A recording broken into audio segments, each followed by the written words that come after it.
hope you're choosing up.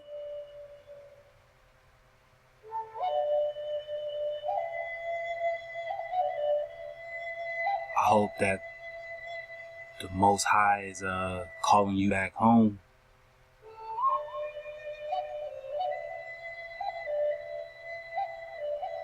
I heard it was redemption season, fam.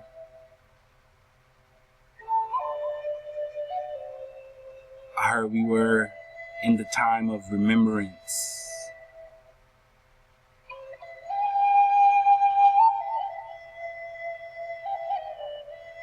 I heard it's time to remember again just who you are.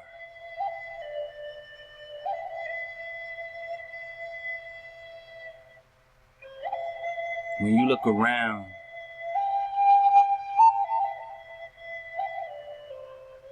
in this land, what is it that you really see?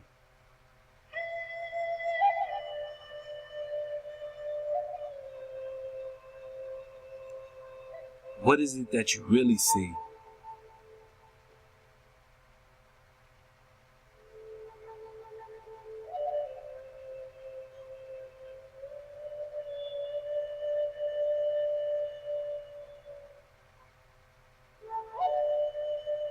Not everybody gets to answer the call. Not everyone gets to feel the vibration. Not everybody's tuned in to the frequency. So the question is, are you?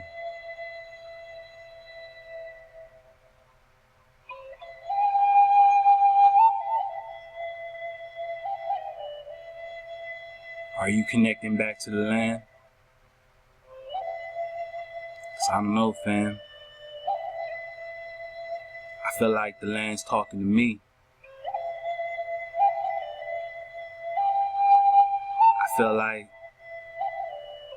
when the trees breeze and brush along with the air, I feel like I hear the land talking to me, telling me to come home, telling me to remember, telling me to breathe. Hawa.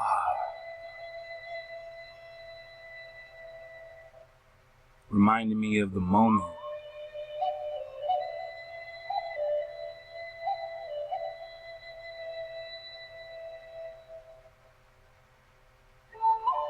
Are you answering the call? Do you remember? Are you in the state of remembering? Or is this just all a game to you? Or do you think that you just happen to be in the position you're in just because?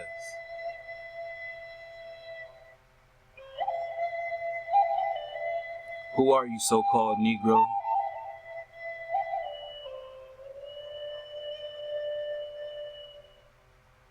Why is there so much mystery surrounding you?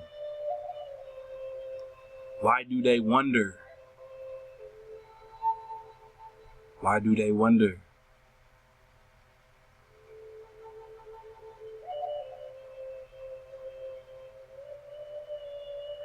Much ahab to the fam. Much ahab to the tribe. All praises to Hawa. First and foremost.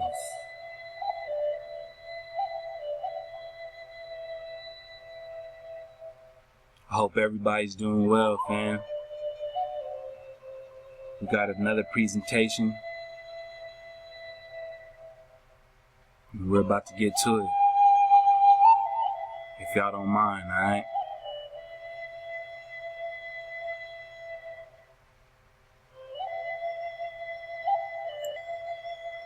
How's it going, fam?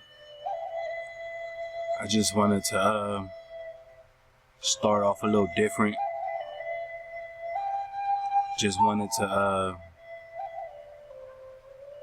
bring you into, you know, the vibration properly. Just in case if maybe you were jammed up with some static, you know, maybe you had your feathers ruffled, and you know, maybe you need to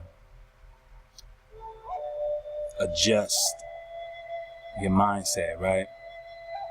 So yeah, we back at it with another presentation, fam. I hope everyone's doing well. We are looking at the tutelary, or the tutelary, sorry.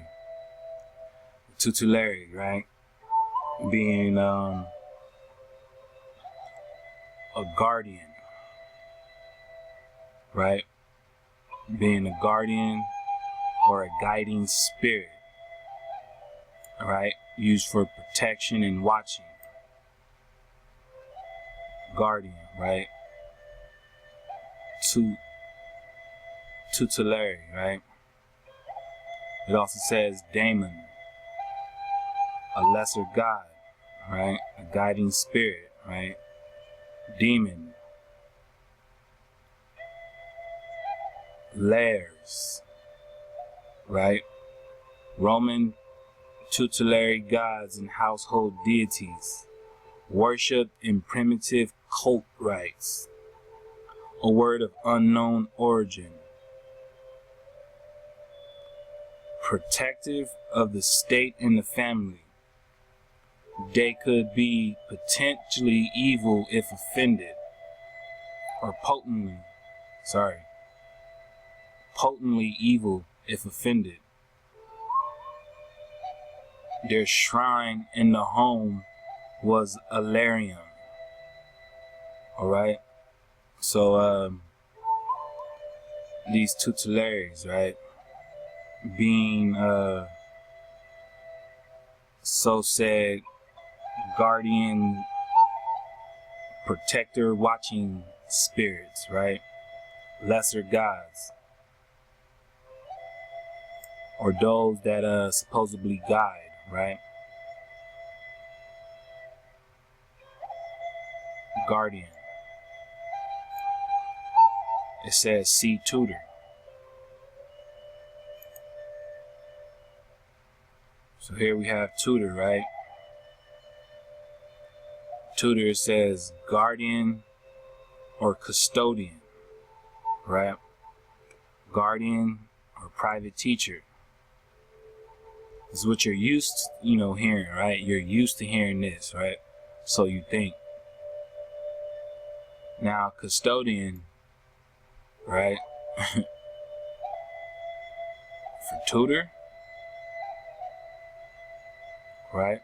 And then we have guardian, we got watcher.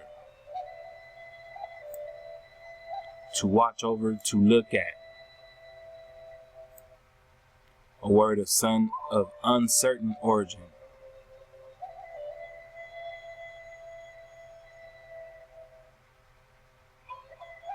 Tutor. Alright, it means watcher. Guardian watcher. Alright. Now, the tutelaries, right, or the tutelary, we're saying that these were a guardian spirit, right, or a guiding spirit, a sort of daemon or a lesser god, a demon. A demon, right? That's what it gave us. Watcher, right? It says as of the late 14th century, it was also an early 13th century surname. And it says agent, right? And what do agents do, right? Normally, 90% of the time you see them, what are they doing? They're always watching, right? Always on the observation, right? taking notes, invading your privacy, keeping tabs and records on you, following your every move and step. Like the feds, right?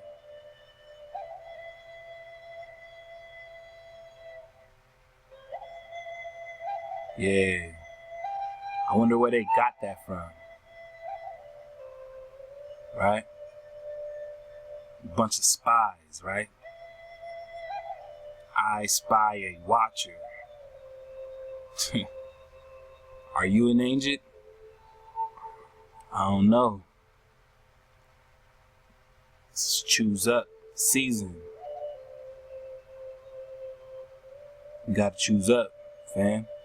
This is not the time to waste. I mean, there really is no time, but right now you shouldn't be wasting not one moment of that precious breath, right?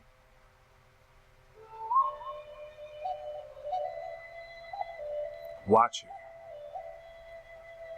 So, we got guardian, we got watcher, right? To watch over, to look at, of uncertain origin. Right? And the tutelary says that it's a guardian of a lesser god, right? A so-called demon. Let's dig right here, right?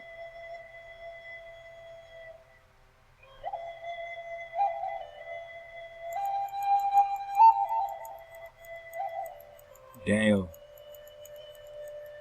chapter 4 verse 13, right? I saw visions.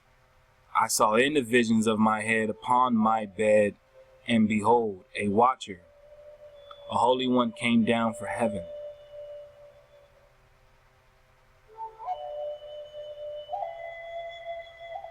I saw in the visions of my head upon my bed, and behold, a watcher, and a holy one came down from heaven.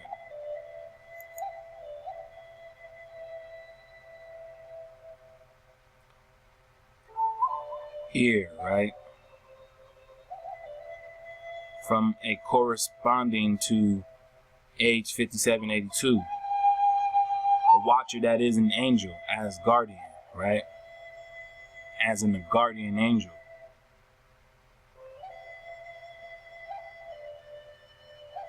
Right? A watcher. Now, we went over this before, so, you know, I'm just reading this to plug it back into your mind, right? Daniel 4:13. I saw in the visions of my head upon my bed, and behold, a watcher and a holy one came down from heaven. A watcher, right? Let me go down to 23.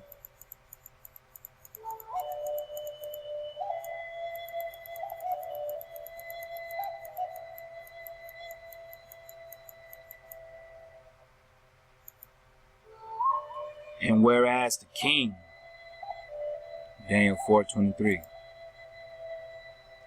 And whereas the king saw a watcher and a holy one coming down from heaven, and saying, hew the tree down and destroy it, yet leave the stump of the roots thereof in the earth, even with a band of iron and brass in the tender grass of the field, and let it be wet with the dew of heaven, and let his portion be with the beasts of the field, till 7 times pass over him.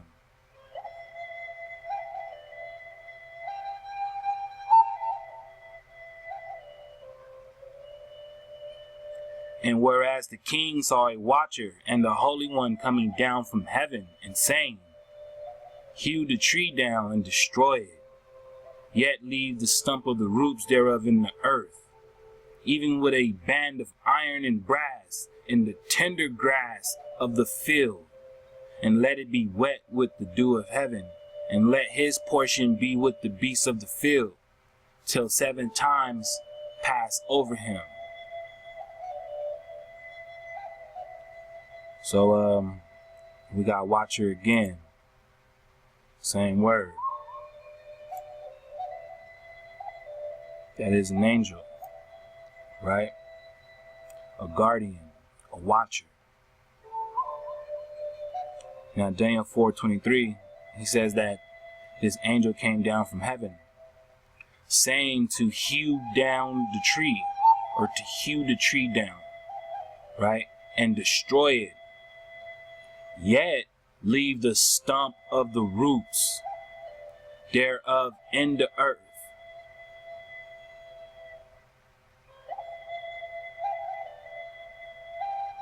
Hew the tree down and destroy it.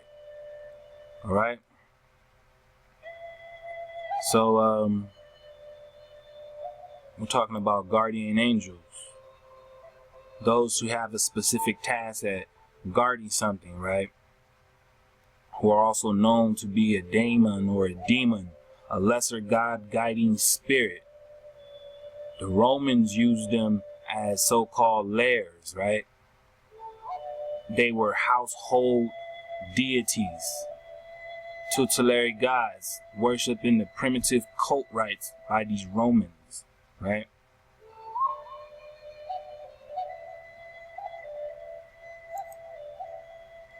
An agent, right? So hew, right? Meaning to chop or to cut, right? So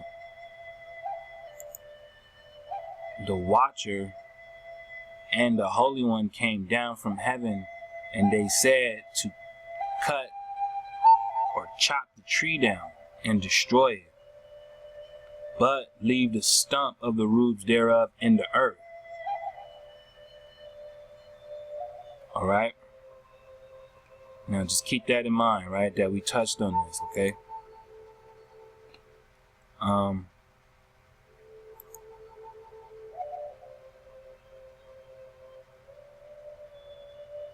Here we have ear, right? Ear. ER, right? Ear. Waking, watchful, wakeful one. Watcher angel, right? Guardian angel.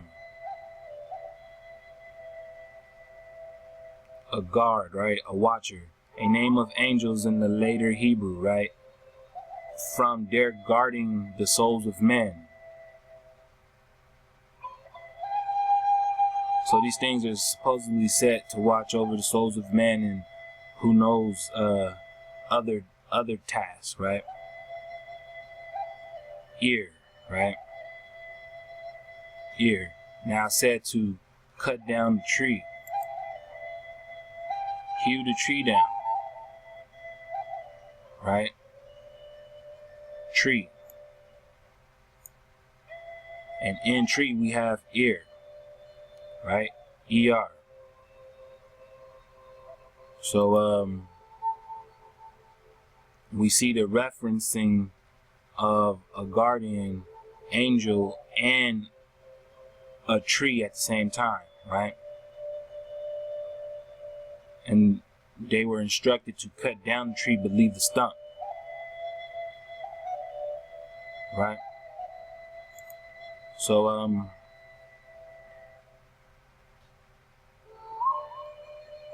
a tutelary deity, right?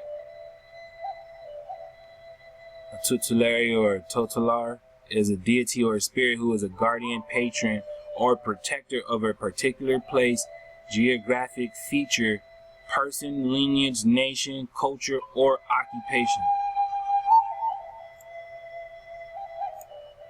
Alright? It says one type of tutelary deity is the genius, the personal deity or daemon of an individual from birth to death. Alright? And this is just the wiki source, right? And these are some images, right?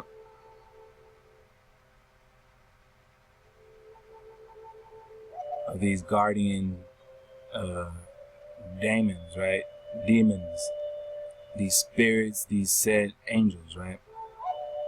Now we see them worldwide in different nations, different cultures, different aspects, right? And the list is pretty long, as we can see, right?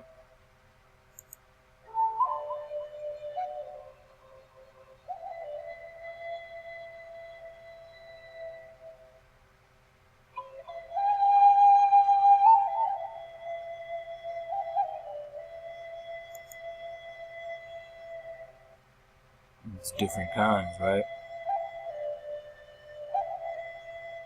Let's see what this is.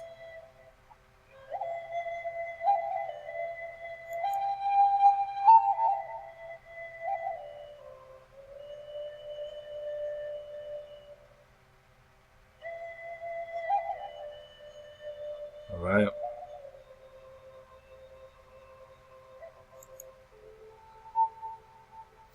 So yeah, we got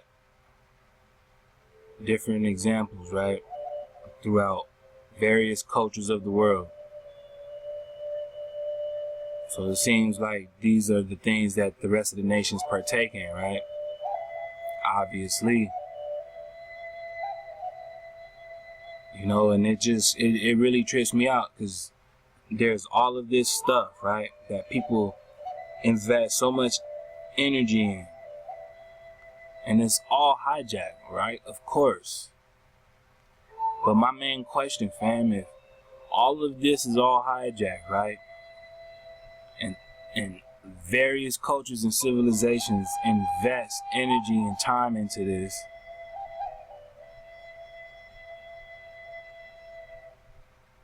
you know it's for a reason, right? What about the Most High? What about the Creator? What about Hawa? Do you think any of these cultures are investing any of their time and effort, energy, their being of the moment? They're putting any action into the Most High? Dealing with this shit right here? Right? It's not happening, right?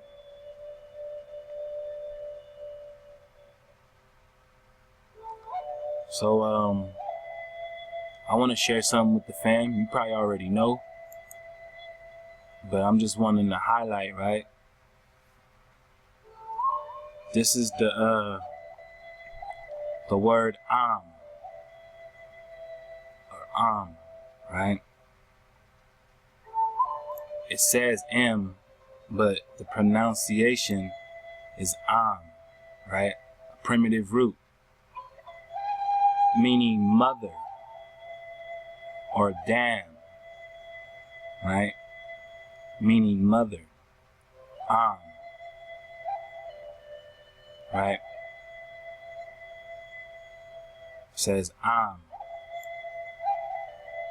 primitive root, or a primitive word, I'm sorry. A mother as the bond of the family in a wide sense, both literally and figuratively, like father, mother, dam, right? Right? Says mother, right? Also father and mother. Father and mother. Father and mother, both parents, right? My brother by the same mother. My brethren, generally, right? Also used as to a grandmother.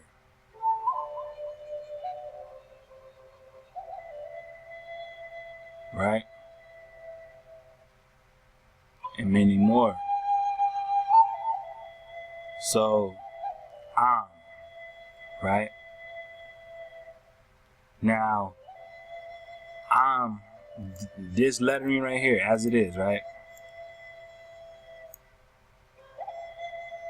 is the beginning sound or the first part of the compound word in America, right? Ama,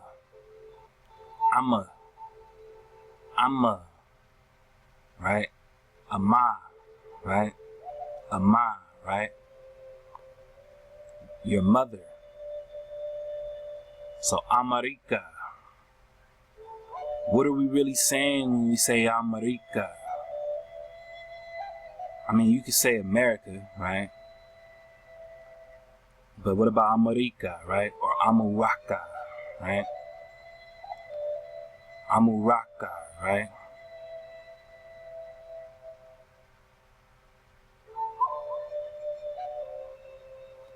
Mother. All right. Now, considering you being the copper color races originally found here, right, as the Aboriginal, the autochthon, the indigenous, right, found here by the European, right, according to Webster's 1828 definition of American, right, that's you. You've always been that copper color. I mean, you ain't changed, right? No latitude, no longitude, no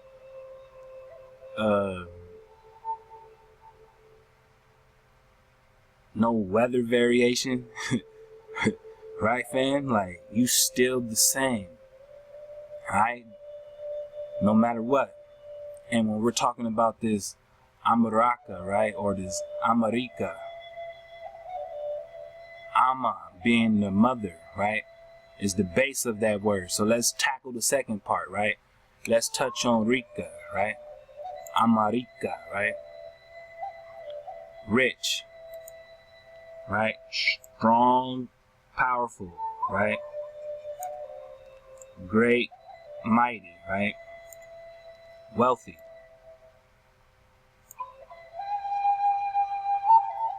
Ruler, powerful, rich, right? Rich. Ruler, powerful, rich, right? And then they have here king, right? Move in a straight line, meaning to direct in a straight line. To lead or rule, right? Says the form of the word was influenced in the Middle English by Old French. Wealthy, magnificent, sumptuous, which is with Spanish rico. Rico, right? Rich, abundance, land of the milk and honey, right? When you look at the resources that these people continuously choose to rip away and grind down, right? They chop down your trees. There is no forest because of these guys, right? I mean, fam, we've been in the memory roadblock since they chopped them down, right? They swept through the land, knocking down our wonderful, bountiful, green, herbaceous trees.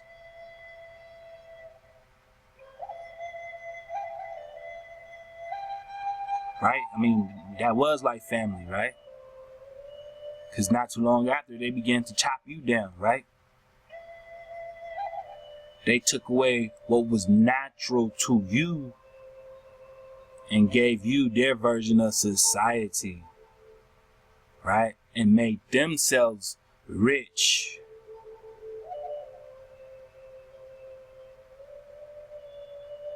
But fam, You don't need material objects. You don't need the manipulation and the lie of that fiat. The one that keeps you under the rope of usury. It is used against you, right? We don't need that to be rich. Look at yourself, fam. Look at yourself, right? My copper-colored people, right? My copper-colored woman. My copper-colored brother, right? You are melanin rich, rich in melanin. And this land, America, right, was filled with them. From sea to shiny sea, right? The halls of Montezuma, right? That's you. So, we get the rich motherland, right? Mother, the birthplace, right? The autochtons, right? And you being the copper-colored races found here by the so-called European, by the pale invader, right? These conquistadors, right? You were the indigenous Indian, right? So this was your culture, this was your motherland, this was the mainland, right? This was you. So what is it that you're really saying when you say the word America or Amuraka, right? What are you really saying, fam? And how come, even though it's the proxy, right, is telling us that Ama, also can take place of father and mother? Framer and shaper? Hawa.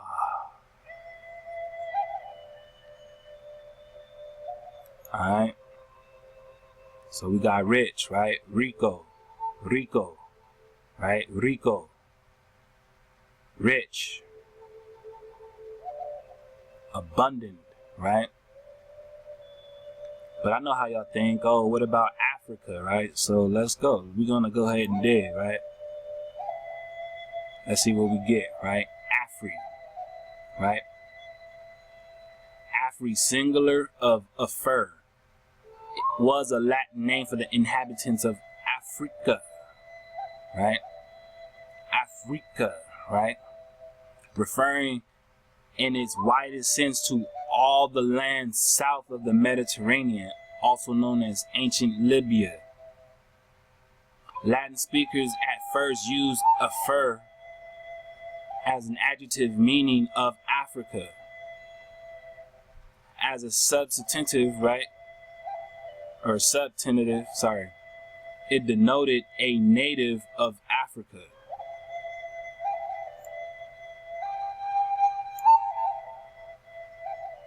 So, you know, for all you Pan-Africanisms or African, whatever you are, right?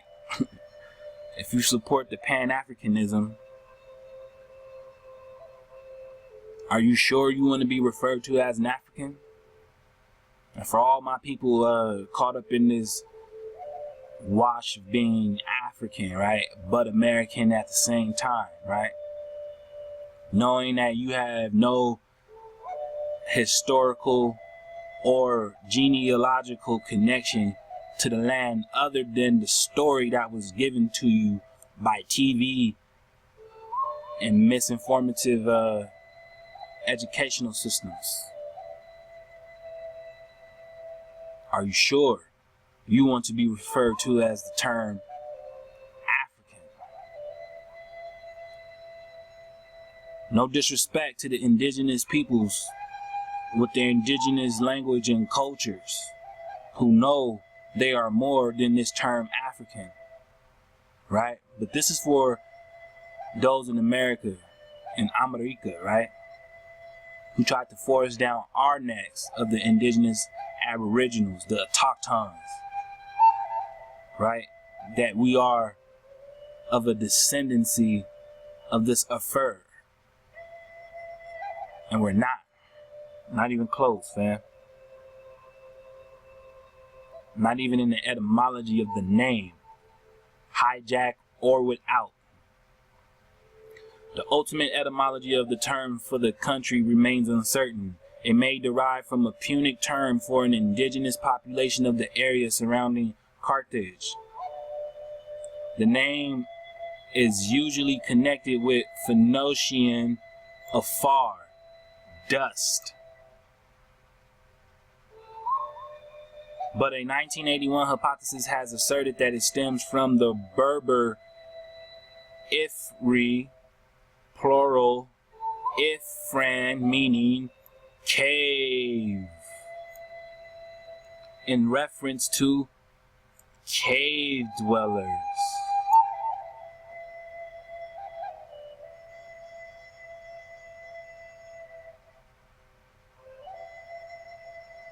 It says that it means dust, afar. Afar being the root of it all, right? In the word Africa.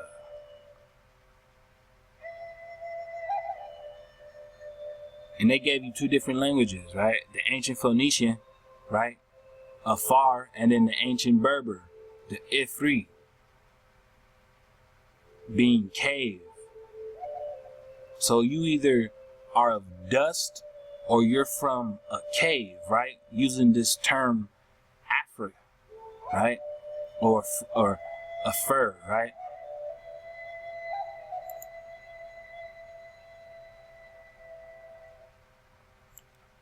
Afar, right? Afar, right? Dry earth, dust, powder, ashes, earth, ground, mortar, rubbish. Dry or loose earth, debris, mortar, ore. Right? Ore. Afar, right? From H6080, right? Dust as powdered or gray. Dust as powdered or gray. Dust as powdered or gray. Hence clay, earth, mud, ashes, dust, earth, ground, mortar, powder, rubbish. This does not describe the autochthon from America.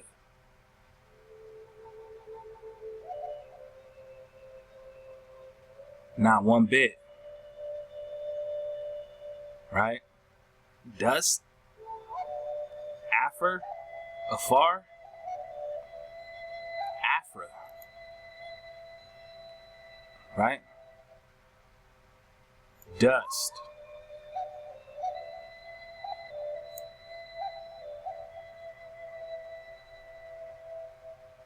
Now I'm pretty sure that scripture comes into mind now, right? Where you are cursed to eat dust all your life?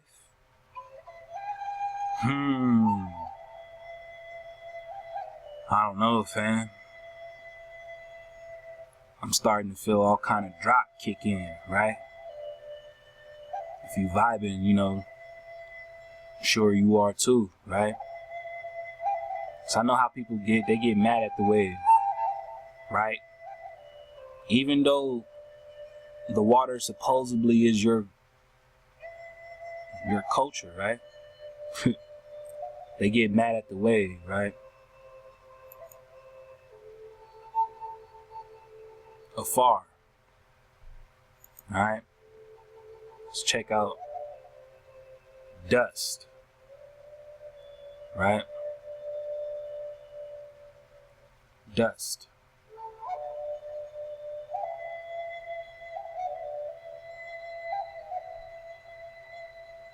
Dust, right, fam?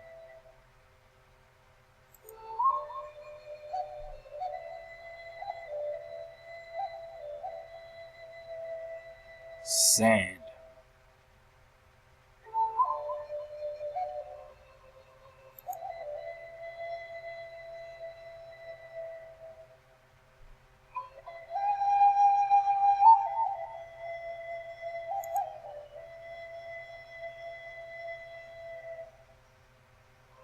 dust.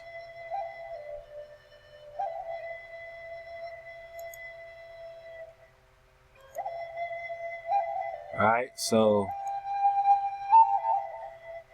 they both share the suffix, right? Rika, right? But the prefixes are different. Here, Amerika, right? Ama means mother. Here, Afur or Afri means dust or and cave. You make the choice, fam. It's time for you to choose up, right? Here we have dust, right? Right? But just to take it a step further, right?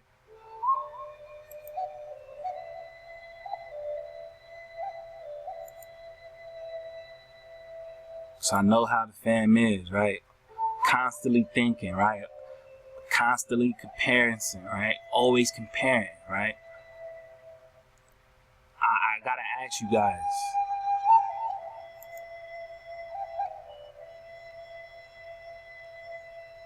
what importance over the original language does English have over you? Right? Because when you get into the root of it all, Amerika, especially when you speak it, the whole vibration changes, the frequency changes. It is no longer being spoken from the lips of the perverter. And the perverter doesn't have the vibration frequency that you have when you speak as the autochton, right? So if you're the image of the Most High, and the Most High is the all, right? The creator. That means when you begin to speak in pure form, shouldn't you be able to create as well, so-called Negro? So I ask, when you say Amerika, what is it that you're really saying?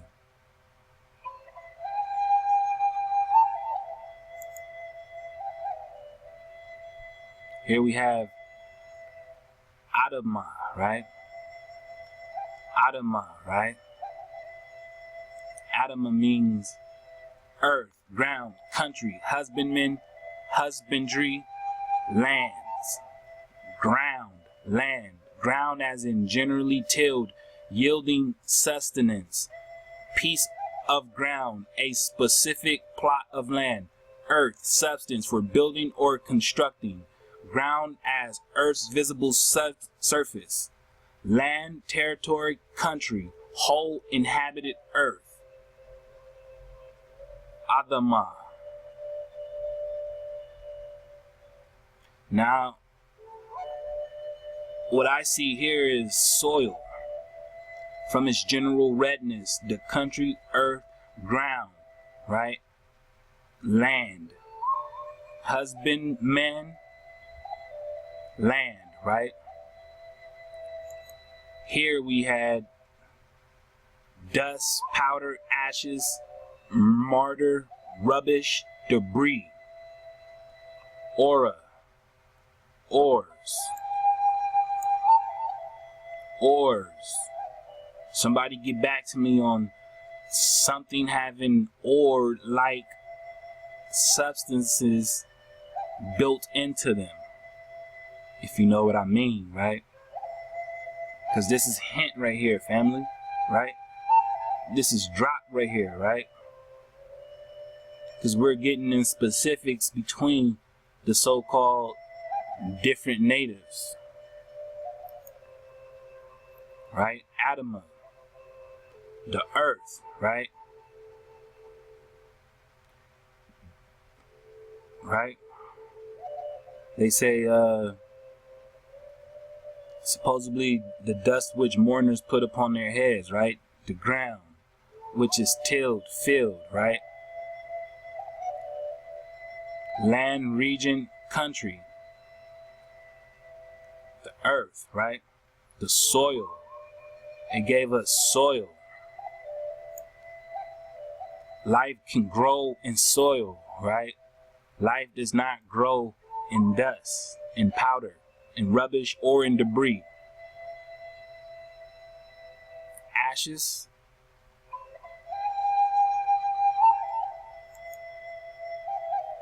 Adamah, right?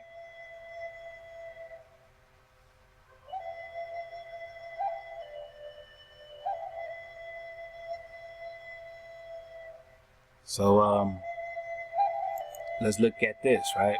Ground. Ground means the solid surface of the earth, right? It means an area of knowledge or subject of discussion or thought. In the action, it means to prohibit or prevent a pilot or aircraft from flying. With reference to a ship, run or go aground. Right? Let's see what else. I mean, look at all these things you are, fam. Right? Look at all this. This is all you. Ground, right? Ground. Look at all this that pertains to you, right? Look at all of this. Right? All of this pertaining to ground. And what do, right? In this system, right? All you do is grind. All you do is grind.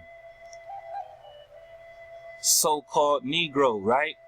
A Totem of the Adamah, right? They just want you to grind, right? Grind, grind, grind, grind, grind.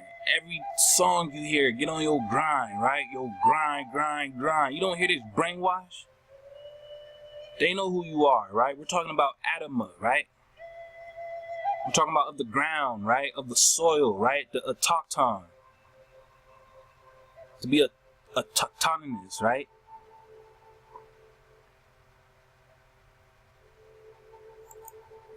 Afar means dust. And what do we get when we look at dust? This is dust.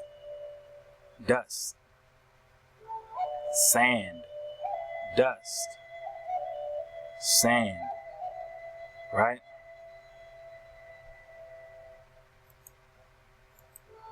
So the ground, right? We get Adamah, solid ground. Right?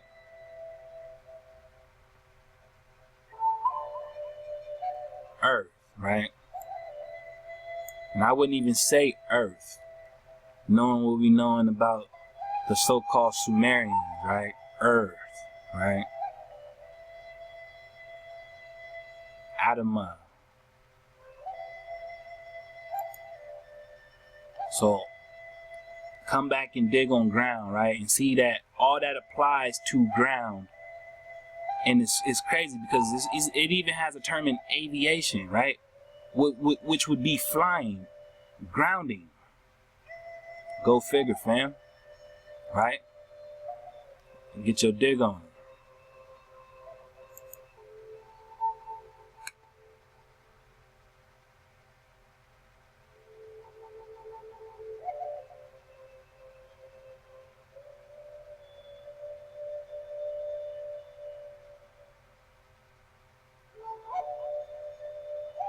Now, I want to share this with you guys really quick, right?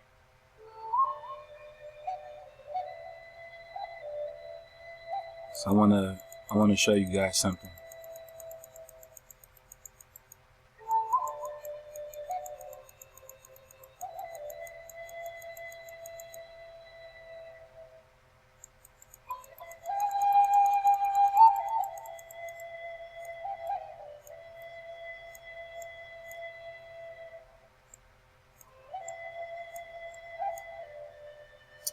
All right, we're gonna get into 126, right?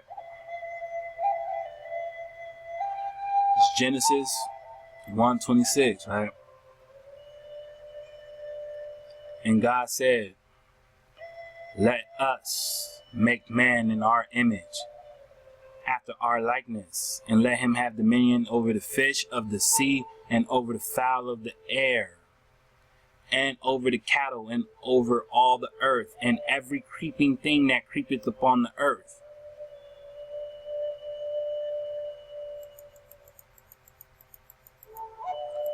So God created man in his own image. In the image of God created he him, male and female created he them. And God blessed them, and God said unto them, be fruitful and multiply and replenish the earth and subdue it, and have dominion over the fish of the sea, and over the fowl of the air, and over every living thing that moveth upon the earth.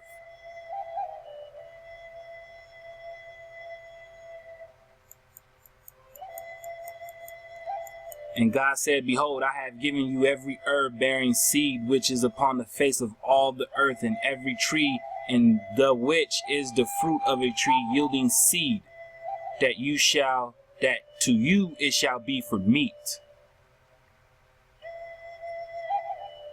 All right.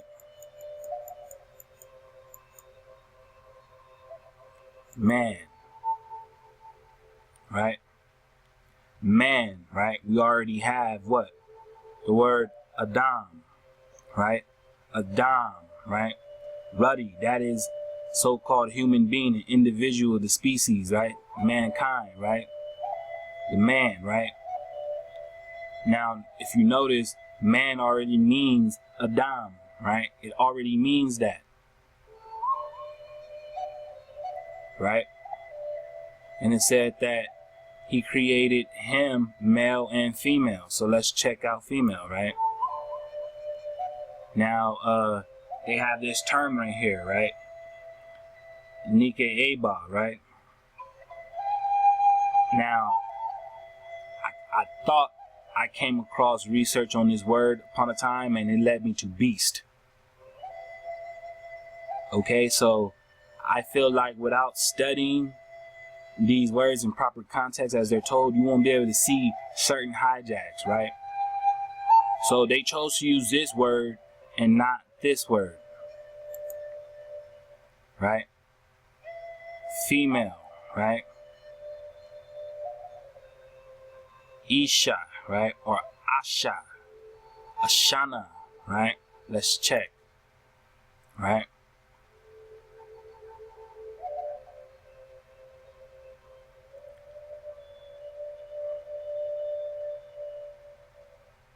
Isha, right? Or would be Asha. Asha, right? Means woman, one, married, or female, also wife, right? Woman, wife, female. Woman opposite of a man, wife. Woman married to a man.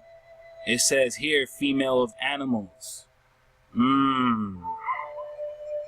Right? Now, I know they can be talking about genders, fam, but you gotta watch out.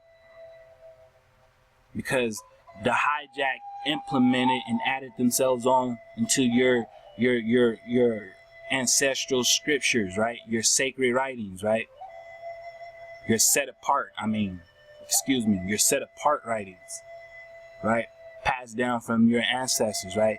They added themselves into it. But if you're not breaking down these words, right? If you're not taking notes and doing homework, you're not going to be able to catch this. And this is simple. It's just called comparison, right? So, Asha. It just means a woman, right? A wife. A woman. Alright? Asha. Now, they chose to use this word, right? And then it automatically gives you from the sexual form. But we just obviously read that in the other one, it's just the same, right? It's just as the same, I should say. But dealing more specifically to a living person, a natural person, right? Alright, so I want to take you to chapter 2, right?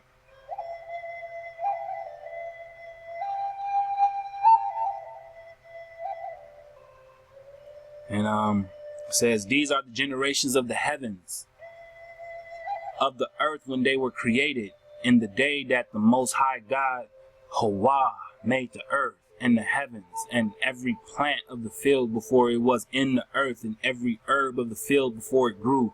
For the Most High had not caused it to rain upon the earth, and there was not a man to till the ground. Adam, right? Adamah, right? Adamah, right? So look, fam, we don't need to necessarily run with the name Adam because it's already a man. All right, it's already the ground.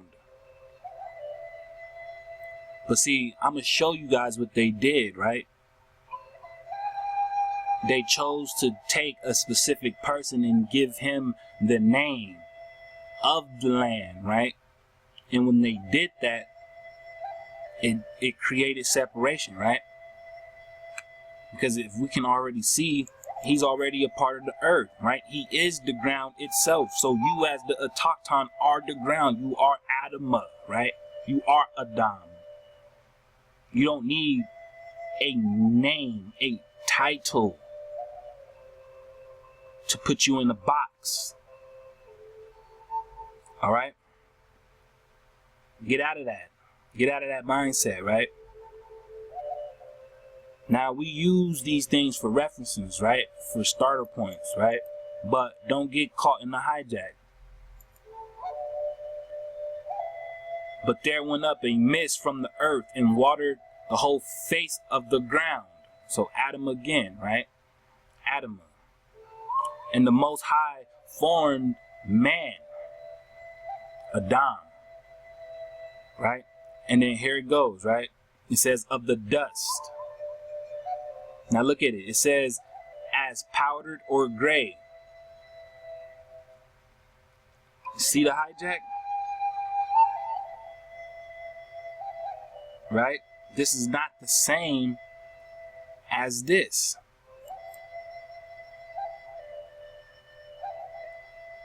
Ruddy, right? The soil, right? The ground. The soil, see? So they said of dust of the ground, the dust of the ground, the dust of the ground, the dust of the ground, right? And he breathed into his nostrils the breath of life, and man became a living soul, right? And the Most High planted a garden eastward in Eden, right? And there he put the man whom he had formed.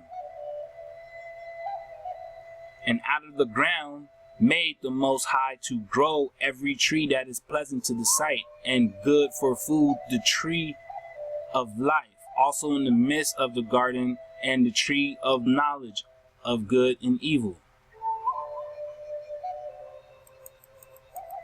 And the river went out of Eden to water the garden, and from thence it parted and became into 4 heads. The name of the first is Pison.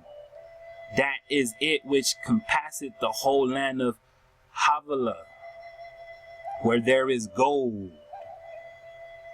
And the gold of that land is good. There is bdellium and the onyx stone. And the name of the second river is Gihon. The same is it that compasseth the whole land of Ethiopia.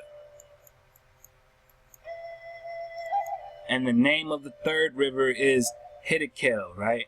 That is it which goeth toward the east of Assyria. And the fourth river is Euphrates. So you see what they just did, fam? By using that term dust, which they know is afar, right? They know that term dust is afar, right? They went ahead and did what? Placed you in it. They went ahead and placed you in the dust, right? afar. What I tell you. So now we're reading about the Assyrians and Ethiopia, right? And we're over there in Africa, which means dust, right? So that's where they hijacked everything, right? But you got to be able to see that, fam. The Most High has to make it to where you understand, because if not, you are walking blind.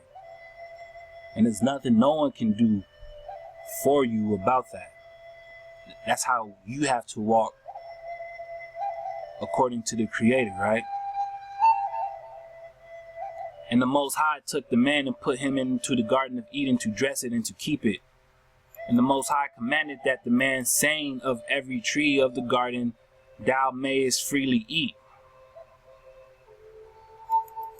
but of the tree of knowledge of good and evil thou shalt not eat of it, for in the day that thou eatest thereof thou shalt surely die. And Hawa said, it is not good that the man should be alone. I will make him a help meet for him. Right? Now notice it says out of the ground, right? Out of the ground, right? Did it say dust? And out of the ground, right? The Most High, Hawa, formed every beast of the field, right? And every fowl of the air, and brought them unto Adam, right? Adam, to see what he can call them.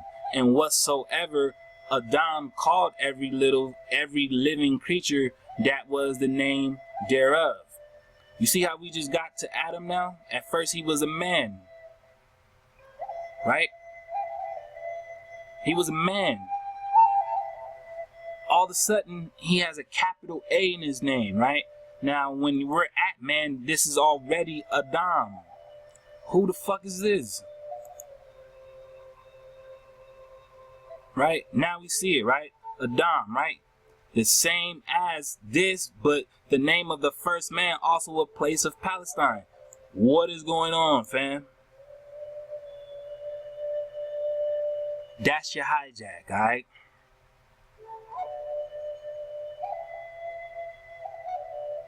They named the imposter Adam, right? Let's continue. And Adam gave names to all cattle and to the fowl of the air and to every beast of the field. But for Adam there was not found a help meet for him. And the Most High, Hawa, caused a deep sleep to fall upon Adam, and he slept. And he took one of his ribs and closed it up, the flesh instead thereof. And the rib which the Most High took had taken, and the rib which the Most High had taken from man, made he a woman and brought her unto the man. Right? And Adam said, this is now bone of my bones and flesh of my flesh, and she shall be called woman, because she was taken out of man. It don't say Eve, it say woman. And we're back at what? Asha. Asha, right? Asha, right? Asha, right? Somebody get back to me, because what's Shem's name in our language? What's Shem's name in our language? Right? Now I'm looking at Asha, right? Asha is the woman, right? It don't say Eve. It don't say Eve, fam. So we're still talking about the autochthonous woman. So who the fuck is this Adam right here? Who is this man that is labeled as the first man, also in the place of Palestine? Who the fuck is this guy?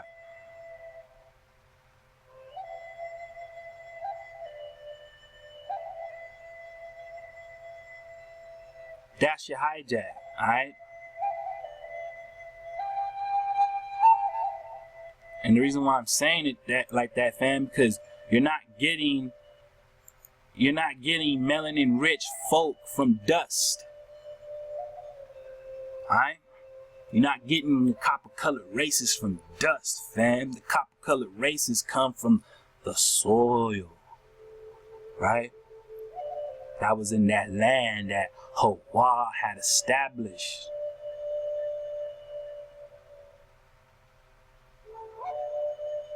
And I know you can get confused and tricked, fam, but the information's tangible, right? It's there, right?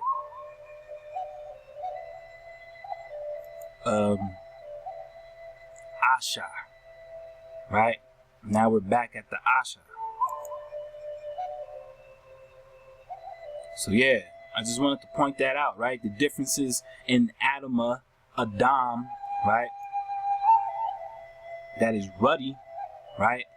And then this so-called guy, alright? And you see we're in the KJV, right?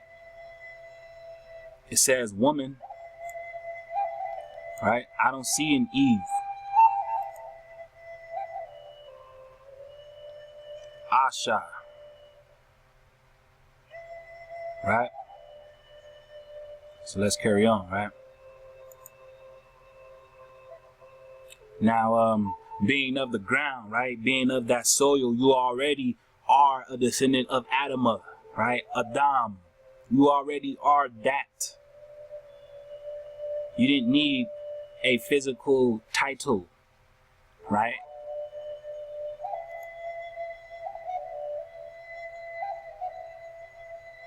Right, we're going to touch on this real quick, right? Shout out to Let Us Find the Truth, right? All day, every day. All right, this is Samuel Sewall, right? Now look, we already know this, but we just gonna reiterate it from what we just read, right? Where is it?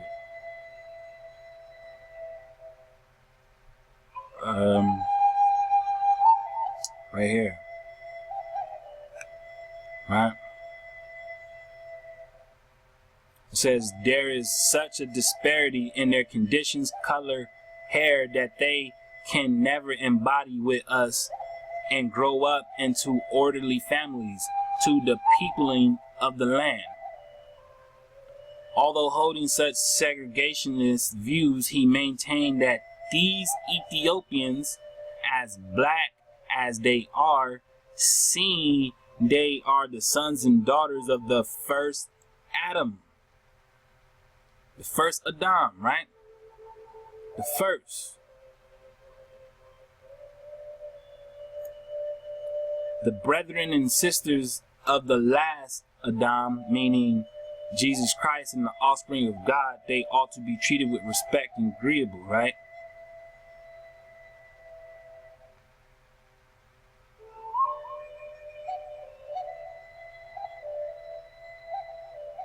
Look.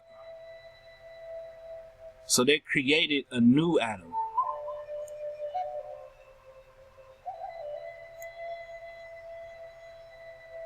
So that's your hijack, alright? From the beginning. But see, I can bob and weave, right? Because I look for the indigenous truth. And the indigenous truth leads me to what? Asha, right? Which leads me to that Adamah, the ground, the land, the whole inhabited earth. Isn't this what indigenous means? Right?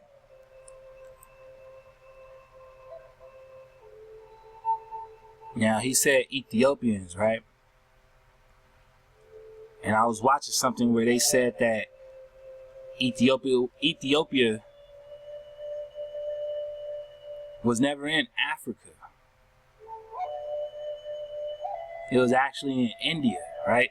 Hiva India is what they called it, right? Ethiopia, Hiva India. I gotta get some more on that, right? And we should already know about that if you're keeping up with Prester John, right? If you on the search for Prester John, you already know about the three Indias, right? The three Ethiopias. So, and if you see what the Ethiopian looks like, right? They don't look like the rest of your so-called Africans. Alright?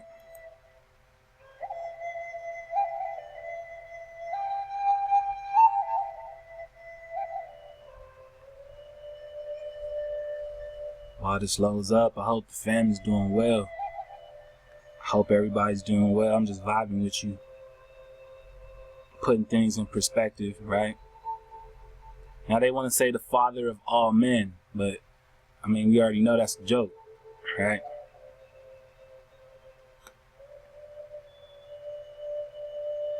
Alright,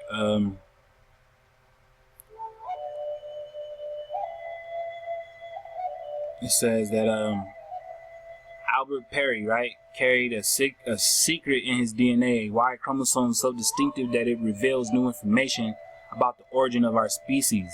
It shows the last common male ancestor down the paternal line of our species is over twice as old as we thought. One possible explanation is that hundreds of thousands of years ago, modern and archaic humans in Central Africa interbred, and adding to known examples of interbreeding with Neanderthals in the Middle East and with the enigmatic, right, Denisovans somewhere in the Southeast Asia. Perry, recently deceased, was a so-called African American, really a Totems, right, American Aborigine, who lived in South Carolina. A few years ago, one of his female relatives submitted a sample of his DNA to a company called Family Tree DNA for genealogical analysis. Geneticists can use such samples to work out how we are related to one another, right? Hundreds of thousands of people have now had their DNA tested, right? The data from these tests has shown that all men gained their Y chromosome from a common male ancestor. This genetic Adam, right, lived between 60 and 140,000 years ago. All men except Perry, that is, when Family Tree DNA technicians tried to replace Perry on the Y chromosome family tree, they just couldn't. His Y chromosome was like no other so far analyzed.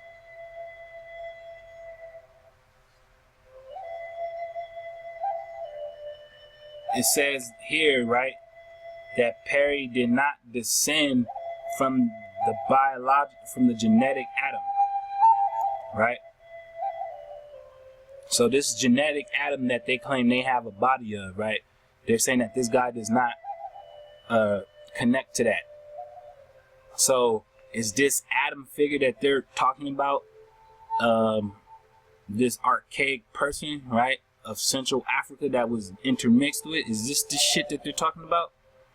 Because obviously we're talking about an American Aborigine, right? An American Aborigine whose DNA goes back to about what they call 338,000 years ago.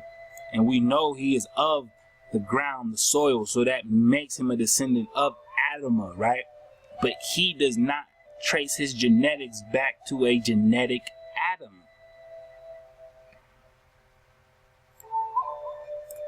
Right? So again, fam, right? If this is the man, if Adam is the man as the ground, right? Who is this guy? Alright?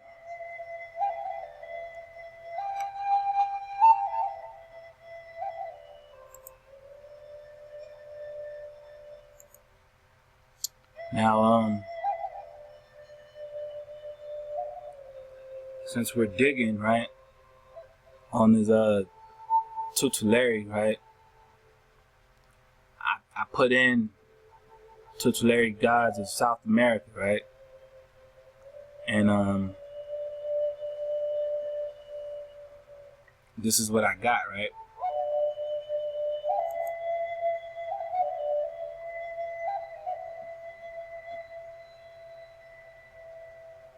Says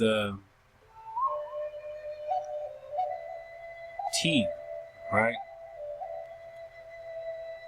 T in Uru, a pre-Incan people mythology, is a protector of mines, lakes, and rivers. It is closely related to the Amara, right?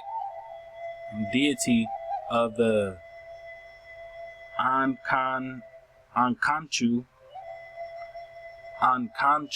a terrible demon who haunts caves, rivers, and other isolated areas. Alright, so this entity right here is one of those tutelary beings, right? Now, I don't know about y'all, but this right here stuck out to me, right? Because it reminded me of the people of right? The Uru people, right?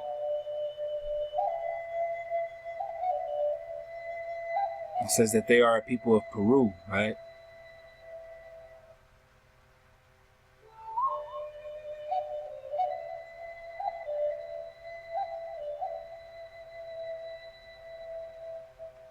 The Uru descended from a millennial town that, according to the legends, are Pukinas, who speak Uru or Pukina, and that believe they are the owners of the lake and water. Uru used to say that they have black blood because they did not feel the cold.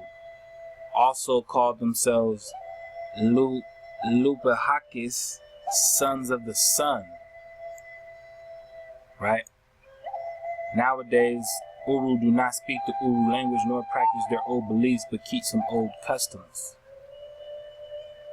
Right? It said the Uru traded with the Amara tribe, right? On the mainland.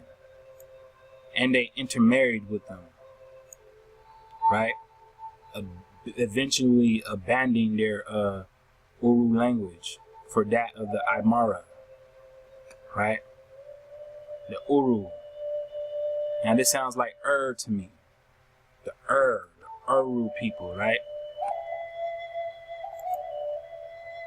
Y'all let me know if it played, right?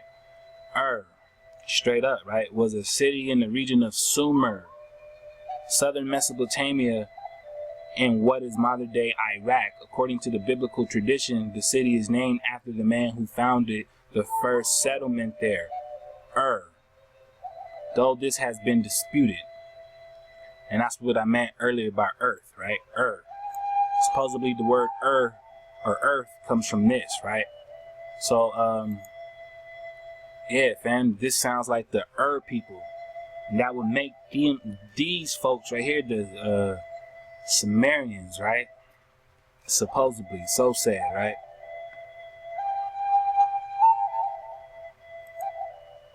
But that's just to me though, fam. I mean, I don't know. Right? So, let's continue. You know, I want to wrap it up with y'all.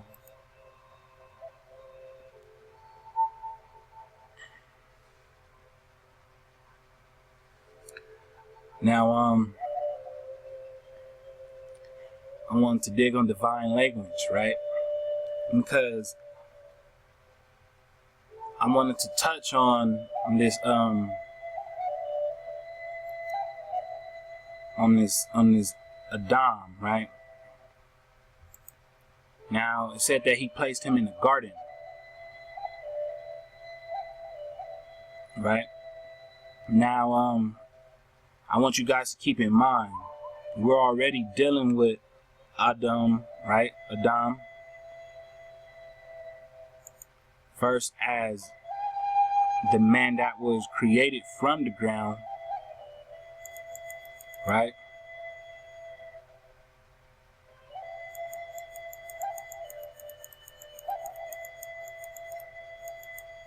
Where is it?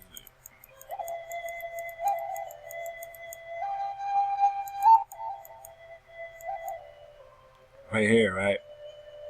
And then the man, right? So we got Adam and man and ground, right? So now we're gonna dig on where he was placed, right? When he was formed. Now it says that he was placed in the garden, right? And the divine language is the language of the gods, supposedly, right? Or the language of God, or the language of angels. And if you remember how we started this, we were talking about the so-called guardian angels, right? The Toteri, right? Or the tutelary, I'm sorry. The tutelary, right? It says that the divine language is the concept of a mystical or divine proto-language which predates and supersedes human speech. Alright, in the Abrahamic traditions, and supposedly Judaism and in Christianity, is unclear whether the language used by the Most High to address Adam was the language of Adam, who as name giver used it to name all living things, or if it was a different divine language. But since the Most High is portrayed as using speech during creation and as addressing Adam before Genesis 2:19, some authorities assume that the language of the Most High was different from the language of paradise invented by Adam. Alright? So we're digging on the sacred language, right? Now, like I told you, we were looking at the tutelaries, right? And as we were looking at the tutelaries, they're telling us that the tutelaries were what? Guardians, right? Demons, lesser gods, deities that were worshipped, and all the sorts, right? Guardian angels, right? And the divine language was spoken either of the angels or of the Most High, right? Predating that of Adam. But it's unclear whether Adam spoke this exact language or something else, right? So as I was digging, upon these tutelaries, right, I came across this painting. Now it's in Colombian Spanish, right? So I don't have a clear translation just yet. I'm working on it. But supposedly these are the tutelary gods, right? In a painting by this Colombian artist, right? Luis Alberto Acuna. Alright, and he called the painting Tegonia de los Dioses Chipkas. Alright, so we're gonna go ahead and take a look at this South American painting. Right, now see, when I put it here, we get different images, right?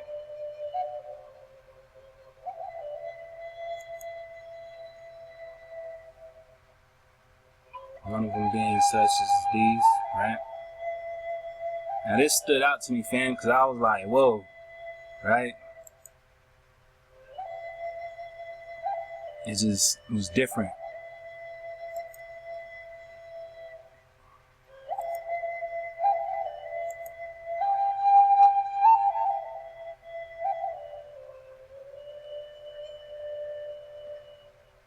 Right? I mean, there's plenty more of this art, right?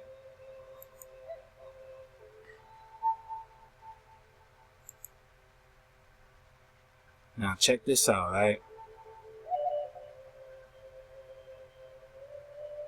You see this right here? It looks like a woman dog, right? You don't believe me?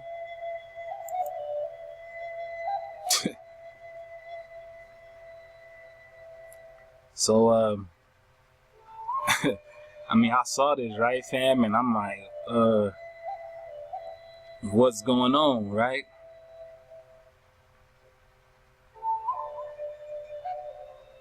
Some drop in Spanish we gotta get, right? Altar piece of the tutelary gods of the Chipka. Alright? So this is how I got here, right? And I'm just showing y'all these pics, right? Cause I was like, whoa. Right? Anyway, fam, we're gonna carry on.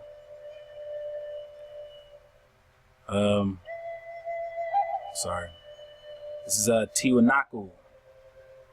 Right?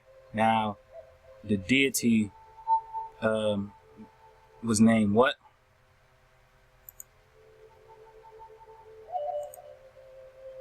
This was his name, right? Tweet, right?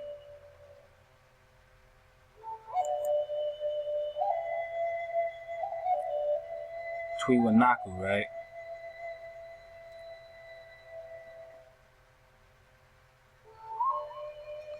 And this is a pre-Columbian site, right? In western Bolivia. So I'm pretty sure we know about this, right? If not, you can go ahead and dig on it. Very ancient city of Amara, right? And supposedly is named after this entity, right?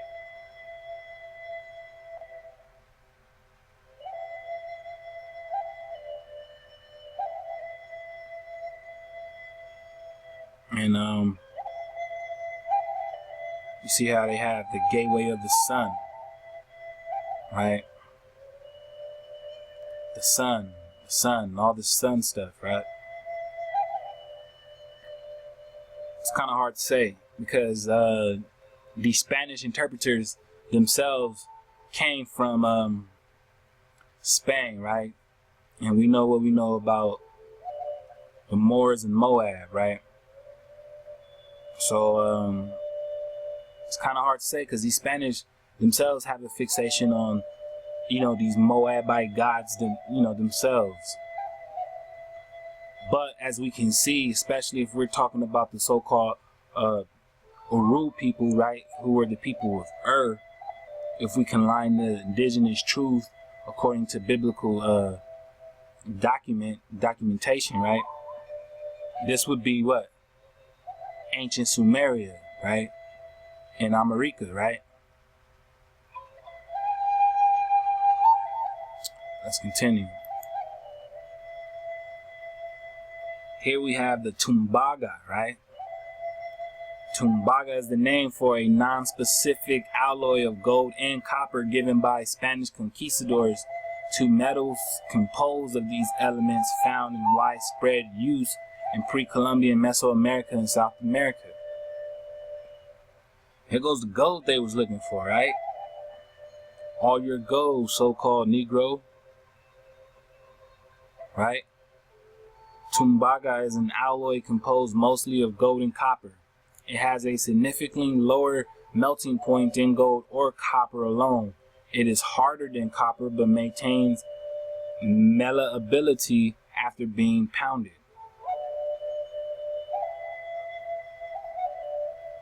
Alright, and this was a very high important usage, right, in the ancient world.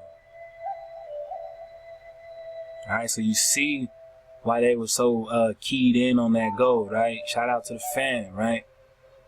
He gave us an incredible series dealing with that, right?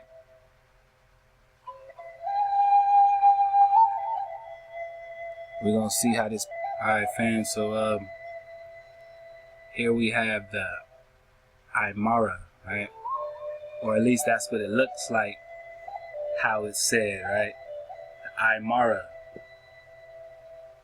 It says the Amar Aru. The Amar Aru, right? Is an Armenian or right?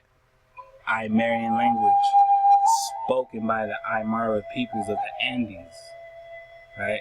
It is one of only handful of Native American languages with over 1 million speakers, right? It says that it is an official language of Bolivia and Peru, right? spoken to a much lesser extent by some communities in northern Chile, right? So Peru, Bolivia, and Peru, right? And then northern Chile, right?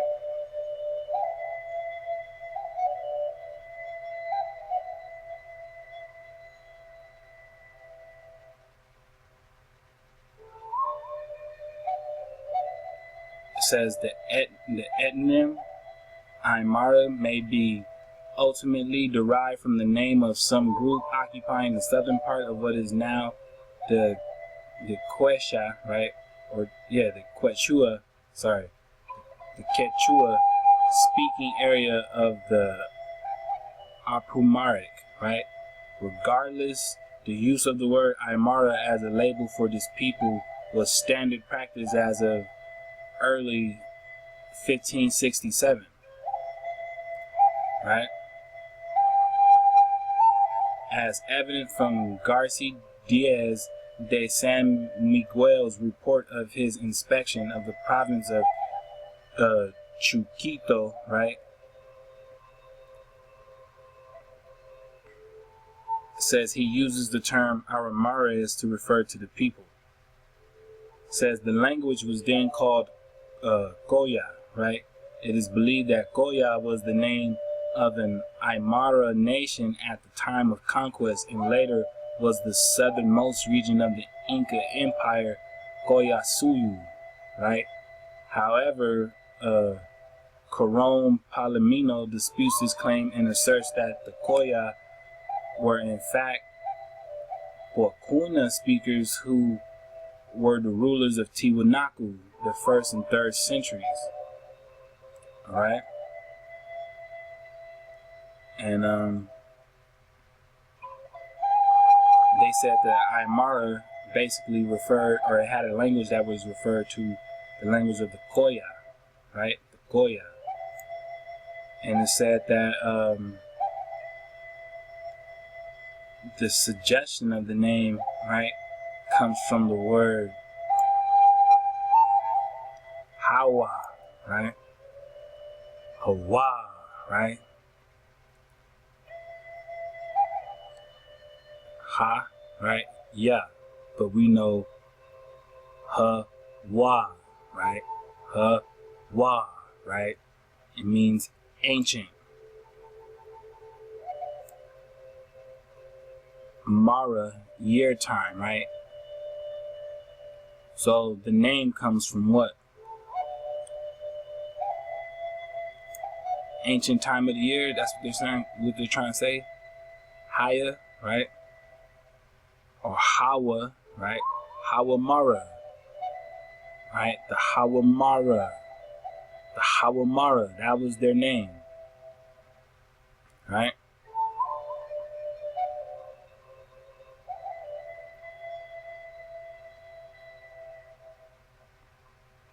Hawamara. Now, as we're digging on these folk, right? There was a Jesuit, right? A Jesuit. And I came across this information because I wanted to dig more into the language, right? But they said that the Haramara language was perfect, right? It was a natural language and it was so perfect, right? It was so flexible and powerful, right? That in 1603, Ludoviko, right, Bertonio described the Aramara language, right, as endowed and with an immense flexibility and capability of accommodating neologisms, right, or neologisms,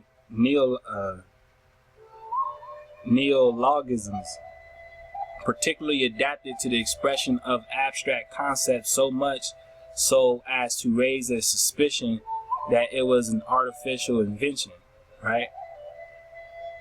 Later, this language was described as the language of Adam, founded upon necessarily and immutable ideas, a philosophical language if ever there were, and obviously somebody discovered that it had Semitic roots. We're talking about the Amara people. Amara people. The language of the Amara people were the language of Adam. 1603. Alright? The language of Adam. Peru and Bolivia. Still spoken partially by Indians living in Bolivia and Peru. The language of Adam with its Shemitic roots.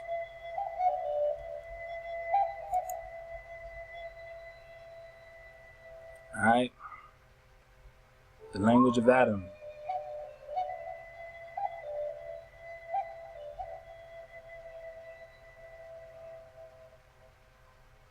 Right?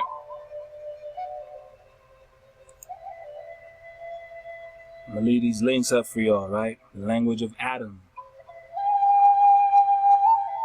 Right?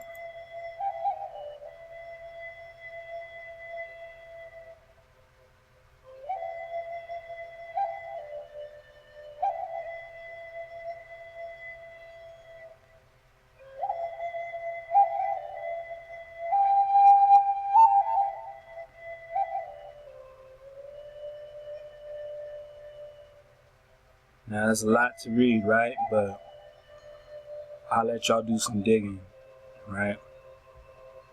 Let y'all have some fun. But I will show you, right? Where is it at?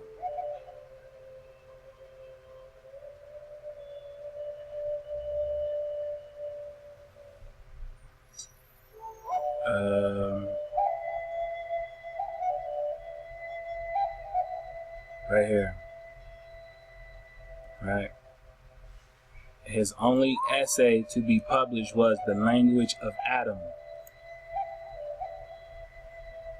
We're still talking about the Amara, right?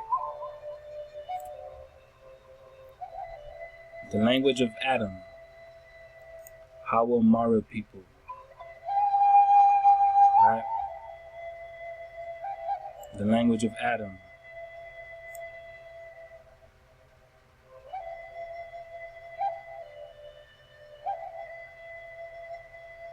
Right?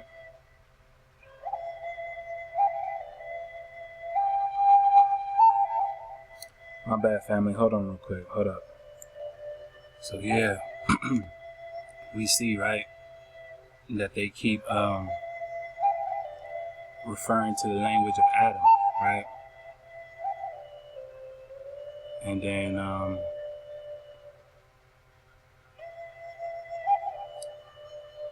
let's see.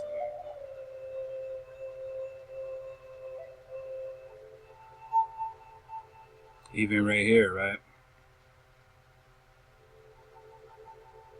The Amara, right? The Amara language was also studied by the Peruvian Juan Duran, right? It says the Peruvian Bolivian etymologies in La Paz, 1921, right? Duran closely shared Mittendorf's views, but he also made his own contributions. This author concluded that the Amara is the original language of the Andean cultures, right? By an unfortunate coincidence, the Peruvian Bolivian etymologies, like the language of Adam, are also a very small part of a whole collection of manuscripts lost in Lima, right? In 1910, when the printing house in which Duran's complete works were being published was vandalized and destroyed. Duran was bitterly persecuted and eventually deported from Bolivia. Alright, so this man was deported from Bolivia for finding the language of Adam. Alright? So This is what I brought you here for, fam. Because these guys are saying that they found the language of Adam, right? Right here in the Americas. I mean, source upon source, right? The language spoken in Tiwanaku on the grounds. That is the native language of that area today. Right?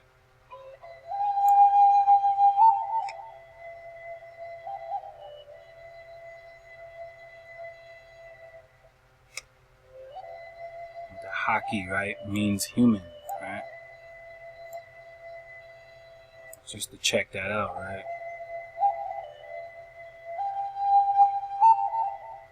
It says in 1860, Emetrio Villamil de Rada, right, suggested it was the language of Adam or Adan, right? It was the language of Adam or Adan, right? The Amara language, right? Amara language. Now you see this word, Adan, right?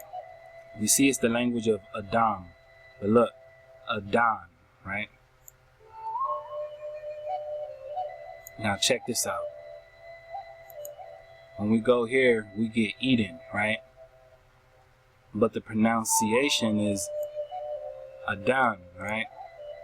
Now if we put the A right there, it's the same. Adan, right?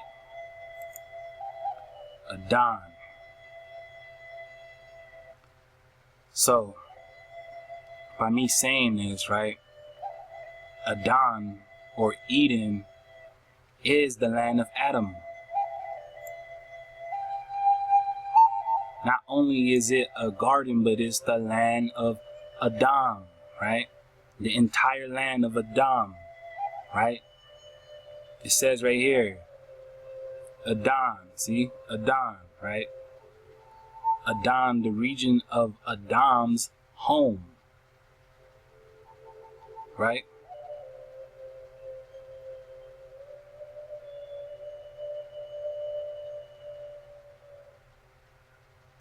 Adan, right?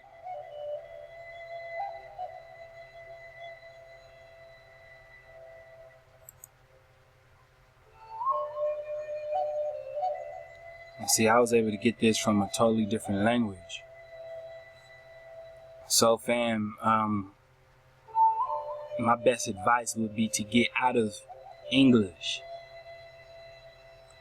Alright, trying to get the perfect clarification definition, it's just always going to lead you into more and more and more, right? Because you're trying to decipher this from an English point of view. Alright, you got to get back to the ancient, that paleo. Put your mind in the ancient paleo, a talk time, right? The ancient Hebrew, right? The Hebrew, right? Yeah, you got to get back to it, right? Start speaking the language, right? To see these things, because it's not really that hard, fam. But they knew by switching certain points around, it would irritate the shit out of you, right? It would get on your nerves, right? To the point that you would basically just fall off, right?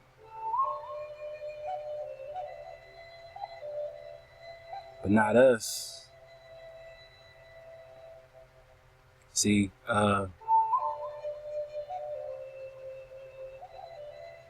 through discernment, right? Hawa, right? Through discernment allows one to understand and to pick what's necessary and what's not to decipher, right? So Adan is really Eden, and Eden is just the land of Adan, where he was made, right? So I want to touch on Pangea for a sec, right? Because, you know, we're hearing a lot about this so-called motherland and all this, you know, feminine spirit and worship, right? Mother goddess, right? Just want to make clear that all such ideas are from the Greek aspect and are from the Greek origin, right? Pangaea, right, are also known as Pangea, is derived from ancient Greek, all, entire, whole, right? Gaia, right? Mother Earth, right? Land. This is not our frequency though. This Pangaea is not our frequency. So we don't speak these words into being. Alright? Especially when we go back to the paleo. Alright? We're attaching the ancient to it. Right? It has nothing to do with Greek or your motherland, right? Because as we were already digging, right? We were already digging on the fact that, where is it? Right? Ama can be both, right?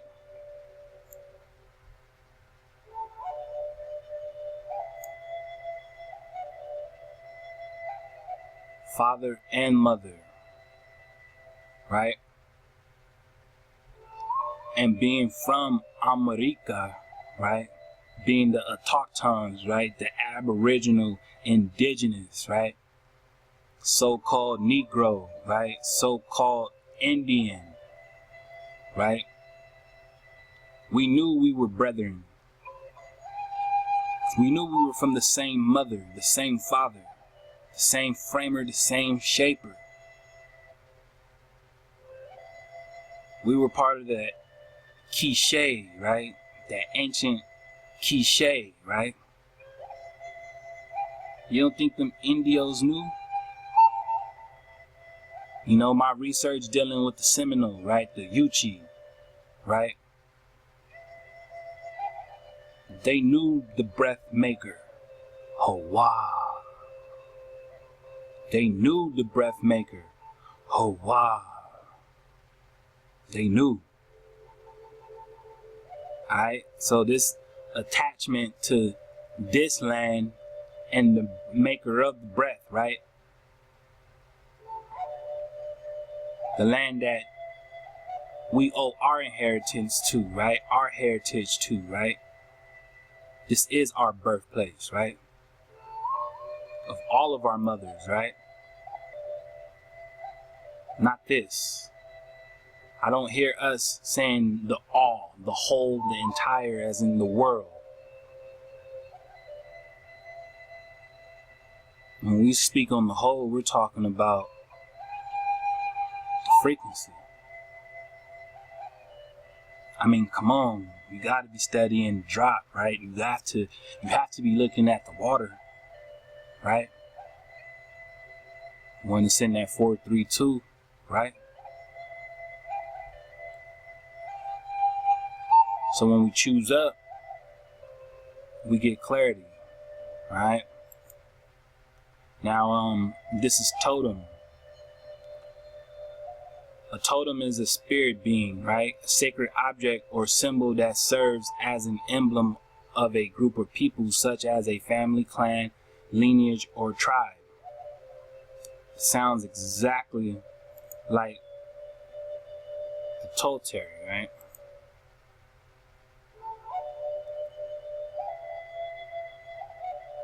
The tutelary, right?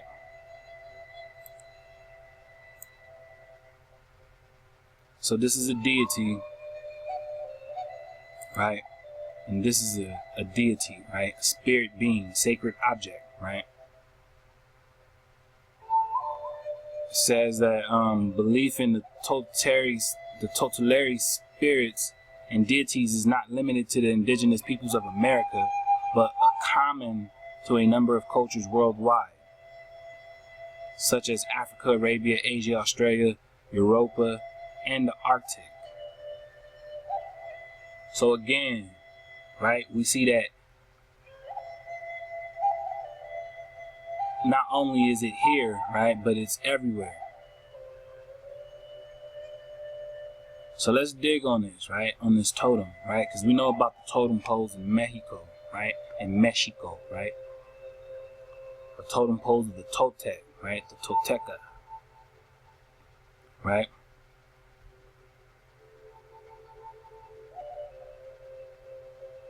So these are the Chippewa, right? The Chippewa. And they say that they live in Canada and the United States and are one of the largest indigenous ethnic groups north of the Rio Grande. Now, I mean, I find that funny, right? Because we just left South America and already we're linked up, right? So, these people, right, are said to have the strong belief in the so-called totems, right? They're also what the spirit is called. Alright, so we have it here, right, that these Chippewa, right, are the totem. Do them, right? That's what they are. Alright? It says that the Chippewa, right? The Chippewa, or the name, right? The exonym for this Anishinaabe group, right? Anishinaabe, the Chippewa, right? This name is commonly anglicized, right? The name Chippewa is an alternative angelicization, right? Although many variations exist in literature, the Chippewa, right, is more common in the United States, right? In the Ojibwe, it predominates in Canada, right? But both terms are used in each country, right? Now these are different breakdowns of this name, right? All of this right here, right? But I'm going to bring you to this.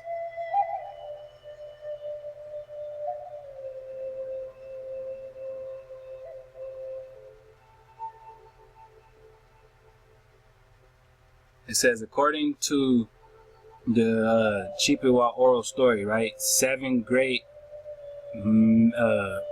Migas, right? Radiant, iridescent beings appeared to them, right? In the Wabanaki, right? Land of the dawn, aka Eastern land. Do y'all see this? Right? 7, right? Great beings, right? Appeared to them to teach them the midway of life, right? The midway of life, right? One of the 7 great beings was too spiritually powerful and killed the people when they were in its presence. The 6 great beings remained to teach while the one returned to the ocean. The 6 great beings established clans for people in the east, symbolized by animal, fish, and bird species. Alright? It says the original 5 Anishinaabe Totem were the Wawasazi, right? Or the whatever, right? Bullhead, right? Echo maker and so-called crane, right? the duck, the bear, and the little moose, right? Then these 6 beings return to the ocean as well. If the 7th being had stayed, it would have established the Thunderbird Totem. Alright? So they say they had an interaction with 7 great beings. Right? 7.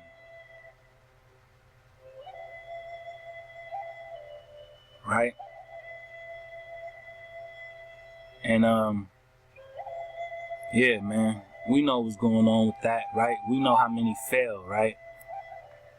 So I want to go ahead and show you guys this real quick, right? Now, when you're looking at the rest of the land, right?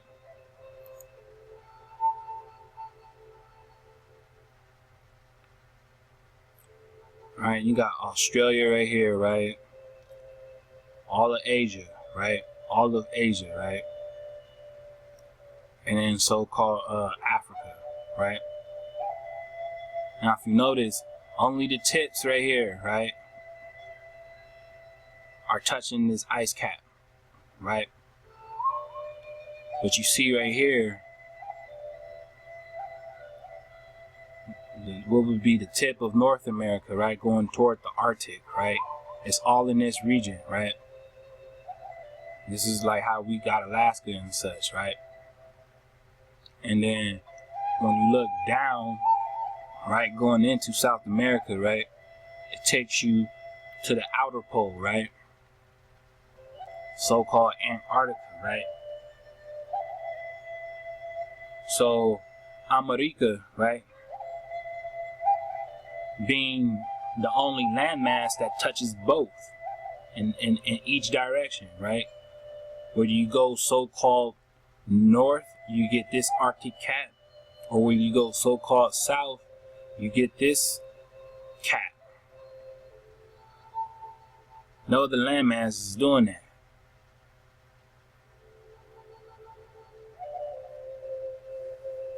Right? Let's see it from a different angle. See?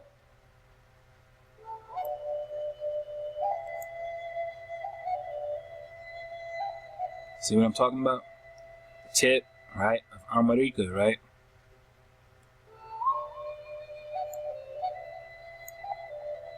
I mean, look how far South America goes, right?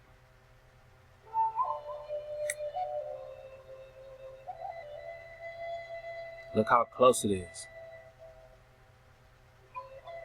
Right? Africa stops right here. These guys still go down, or really up, right? Depending on how you're looking at it. Because we know the maps is upside down, right? So yeah, fam. Right?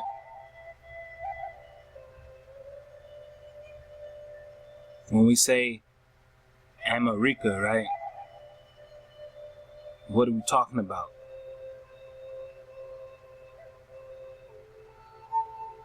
Alright? Just want to keep that in mind. So, yeah, I don't want to leave this image in y'all because, you know, we know it's turned up. But, yeah, I just want y'all to think about that, fam. Alright? So, we're going to get ready to close out. I got one more little video for y'all. I want you guys to enjoy. I hope everything, you know, is well. Much ahab to the tribe, much ahab to the family. Oh, wow. All praises to our Creator. Much ahab to my brethren, my examples. And I appreciate y'all vibing with me. Much love, you know. The frequency is it's amazing. And like I said, I just feel like the land's been talking to me lately, you know. And my bad for the interruptions on this presentation, fam. Tomorrow, I guess if I was to be saying so, turning 28, but it ain't no big deal. It's never a big deal when it comes to this indigenous truth, because it's not about me, it's about we. And I'd rather, spend some time breaking down this indigenous truth and reaching out to the us, right? The whole that is the tribe through vibration, rather than to be focusing on me. So, yeah, fam. I had some interruptions here and there, but, I'm still here talking to you. Y'all see what time it is. I'm going to be here.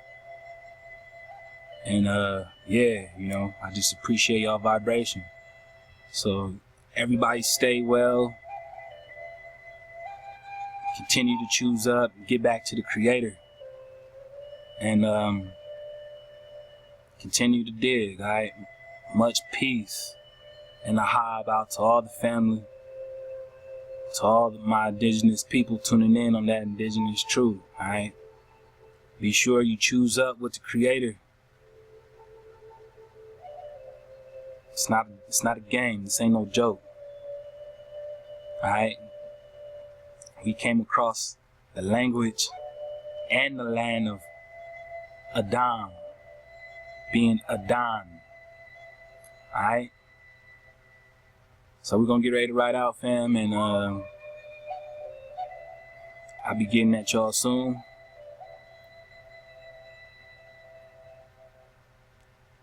Just continue to keep on digging, alright? Let's go.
We are in the oldest place on Earth. Its formation began 200 million years ago when the supercontinent Pangaea began to split apart. Since then, the devastating force of nature has constantly modeled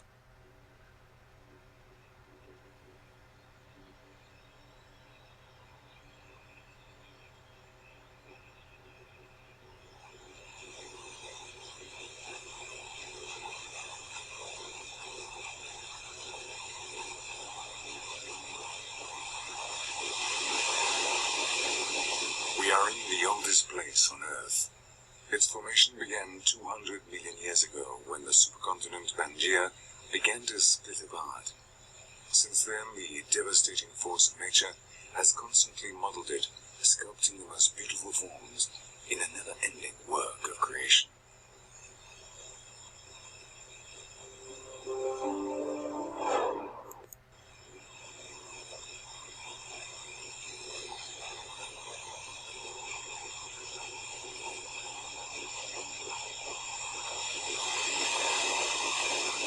We are in the oldest place on Earth.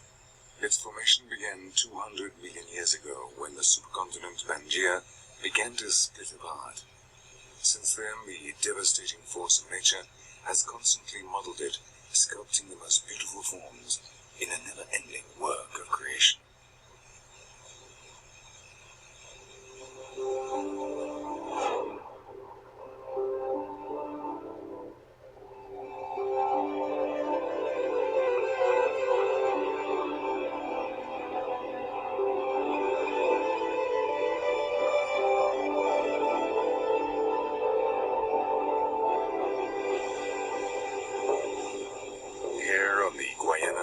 In the south of Venezuela, along the Brazilian border, lies the largest, most intact virgin forest in the world. Hundreds of waterfalls, torrents, and fast-flowing rivers and streams are the only clearings breaking up the lush vegetation of the jungle. They snake among the dense green canopy, crashing down from the spectacular rock formations, the sacred tepuis of the Indians, the dwelling place of the gods of the great savanna of Venezuela.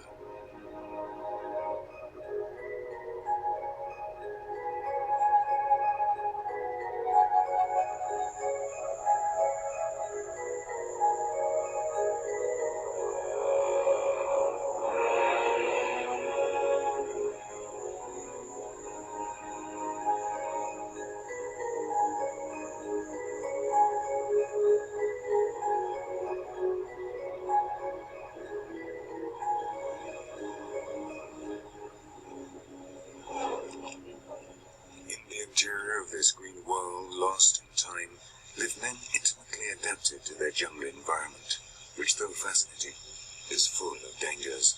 They are the inhabitants of the jungle who live alongside and respect the endless different life forms around them. Their culture is ancient, almost as ancient as the landscape in which it has developed.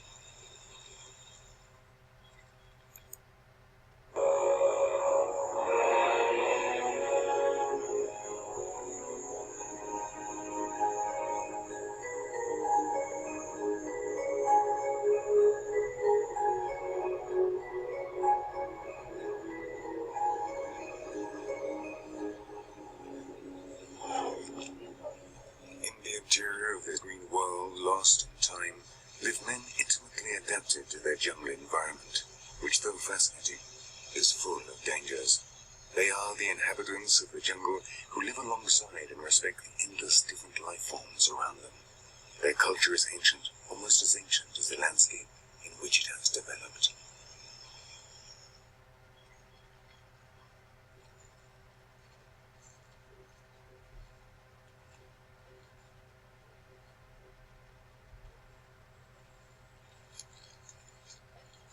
It is the scene of hunters and hunted. Drop your guard for just a single moment, and the order is immediately reversed. The hunter can become the prey, and the prey an implacable predator.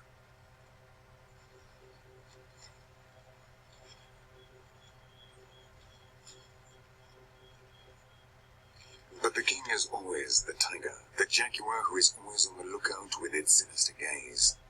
Its roar silences the forest, paralyzes the beat of life. The jungle does not regain its breath until His Majesty has collected his blood tribute.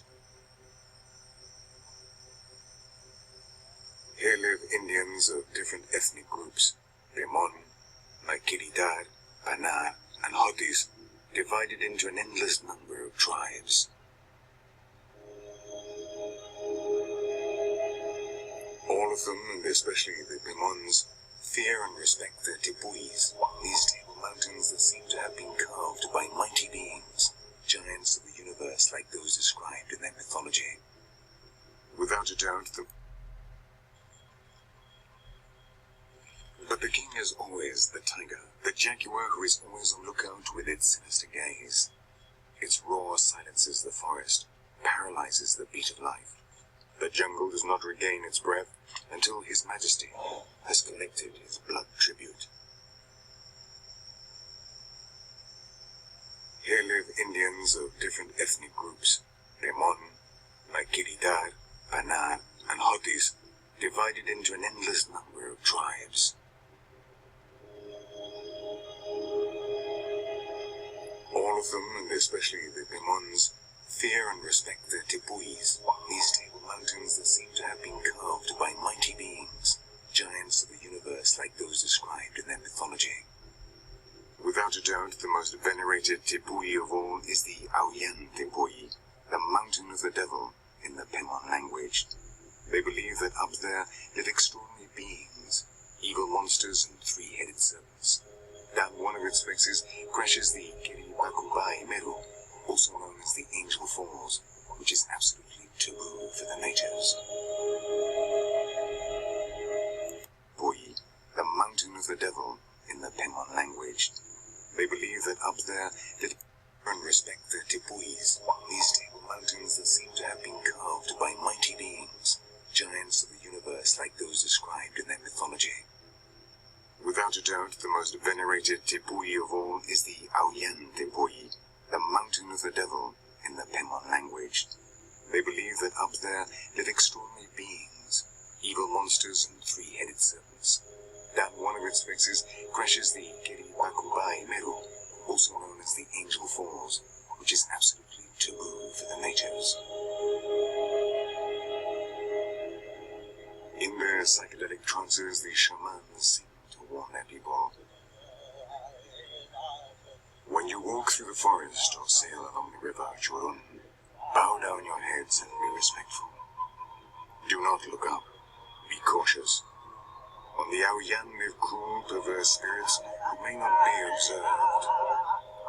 And if you have to go to the Devil's Canyon, your eye should never see the great Karabakubai Falls. Behind it live the most powerful of the gods. If you see them, they will immediately take your life.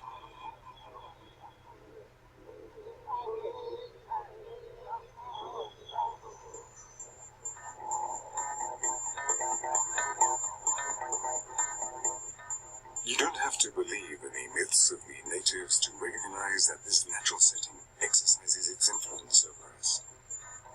The Auyan is one of the most beautiful temples.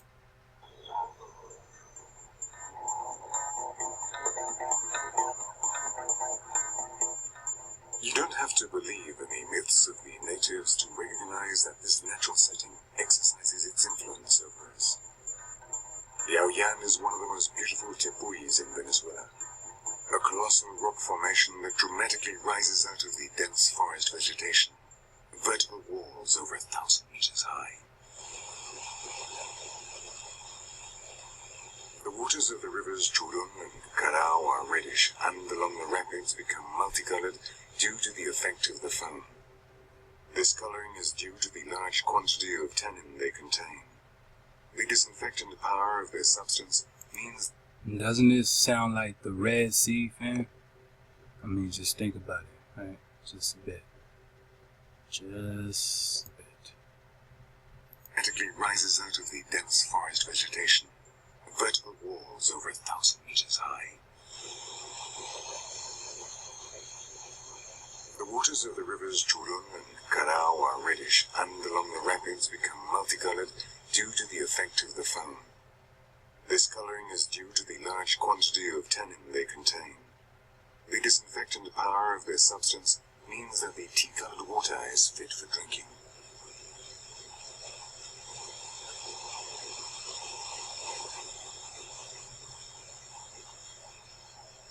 The Churun is a tributary of the Carao, whose dark waters in turn flow into the cloudy brown alluvial waters of the Caroni, a tributary of the Orinoco.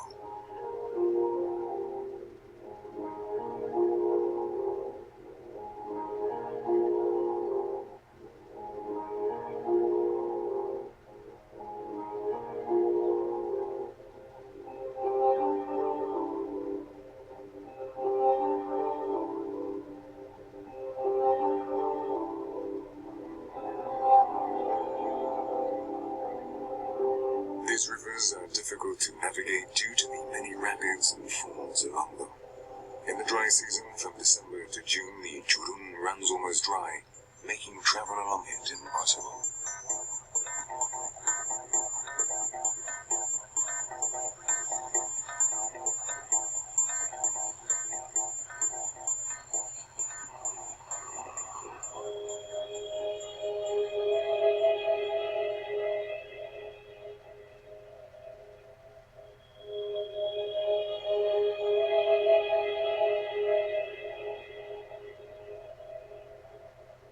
Here, everything takes on colossal dimensions.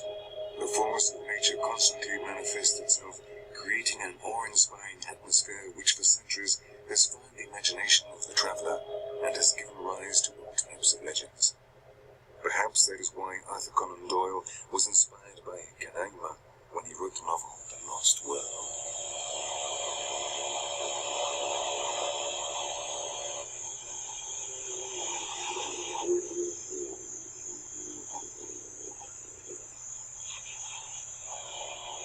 Rounding a tight bend in the river Jurun, the mythical Bakubai of the Demons, the Angel Falls, appear. It is a spectacular sight, a unique landscape. It is not surprising that the first European travelers were profoundly moved by its very presence, and that it has been, since time immemorial, the home and the origin of the native pantheon.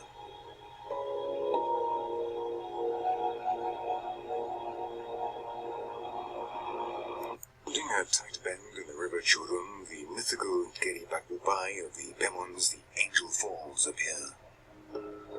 It is a spectacular sight, a unique landscape.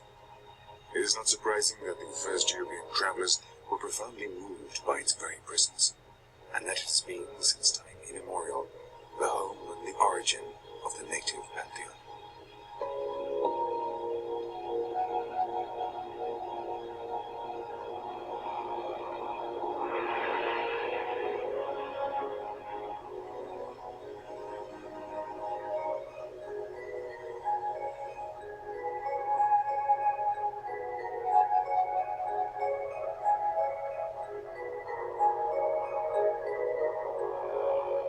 It is the highest waterfall in the world. The accumulated rainwaters of this part of the plateau crash down from a height of 972 meters, almost a kilometer. It is 17 times higher than the Niagara Falls.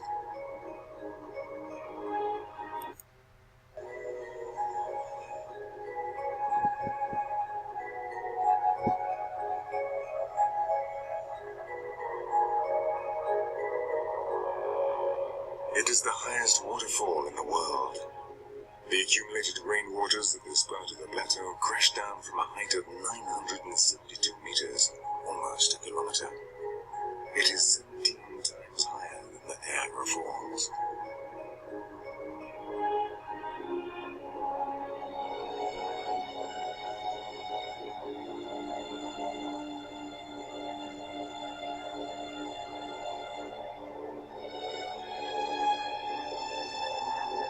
Flying over the Aoyantepui, looking down at the walls of the Devil's Canyon, it doesn't surprise us that Arthur Conan Doyle should dream of dinosaurs inhabiting this lost world.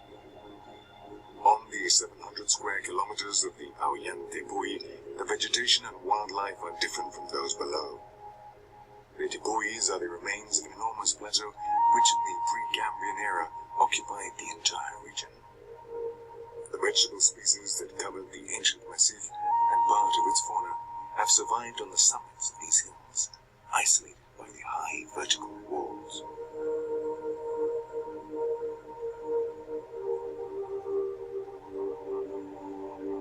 After falling for almost a kilometer, the water crashes to the ground, forming rain and creating a ghostly atmosphere, giving the falls an ethereal, dreamlike appearance. At dawn, the reflection of the first rays of sun produce a rainbow which adds even further to the spectacular image of what the Indians call Kiri Bakubai. The falls were seen for the first time by the Guyanan explorer Felix Cardona in 1927. 10 years later, the American pilot Jimmy Angel landed on the top of the Aoyan, He was looking for a gold mine, but the plane got bogged down in a swamp area and they had to descend on foot.